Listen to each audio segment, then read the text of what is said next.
రోడ్ల మీద బండ్లు ఎక్కువైనాయని రోడ్డు పెద్దగా చేయలేం కదా, ట్రాఫిక్ దప్పిస్తానికి రూట్లు మారుస్తుంటారు. ఇల్లు ఇరుకుంటే పెద్దగా వేసుడు అవుతుందా? ఇంటి మీద ఇంకో అంతరం కడతాం, షెల్పులు ఎక్కువ కట్టిస్తాం, ఒకదాని మీద ఒకటి వస్తట్టు సామాను చదురుకుంటాం, బీరువాల బట్టలు జాలకుంటే అవసరం లేని తీసేసి పక్కకు పడిస్తాం. సేమ్ టు సేమ్ గసంటి ఉపాయమే చేసిండ్రు ఇండ్ల సుత. ఆర్టీసీ బస్సు మెట్రో సీటు అదిరిందిలే ఉపాయం. అన్ని సీట్లు ఇటు దిక్కుంటే అటు 3 ఇటు 3 సీట్లు సైడ్ కు పెట్టిండ్రు.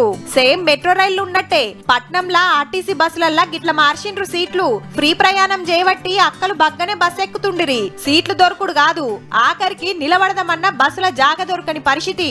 బస్సులు పెంచినా సాల్తలేవని గీ ఉపాయం చేసిరట. ఈ 6 సీట్లు అటు ఇటు మారిస్తే సో ఇప్పుడు కూడా సీటింగ్ కెపాసిటీ అదే ఉంది, కానీ మనకు 25 to 30 ప్యాసింజర్స్ పర్ ట్రిప్ అదనంగా ట్రావెల్ చేసే అవకాశం ఉంది. సీట్లు అవే ఉంటాయి గానీ ఇట్లా మార్చినందుకు ఇంకో 30 మంది బస్ ఎక్కి పోయే ఛాన్స్ ఉంటది. ఇరికిరుకు కాకుండా నిమ్మలంగా నిలబడి పోవచ్చు.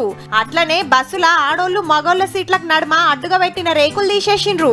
పార్టీషన్ తీసేస్తే మనకు అడ్వాంటేజ్ ఏంటంటే 2 సీట్లు కూడా అదనంగా పెట్టే అవకాశం దొరికింది మనకు. ఇప్పటికైతే పట్నంలో ఉన్న 25 బస్సు డిపోలల్లా డిపోకు 6 బస్సుల లెక్కన 150 బస్సులల్లా ఇట్లా సీట్లు మార్చి మంది ఎక్కువ తిరిగే ఏరియాలో తిప్పుతున్నారు. కొత్త సవలతితోని కొంతన్న బస్ ఎక్కటోళ్ళ తిప్పలు తప్పుతుండొచ్చు.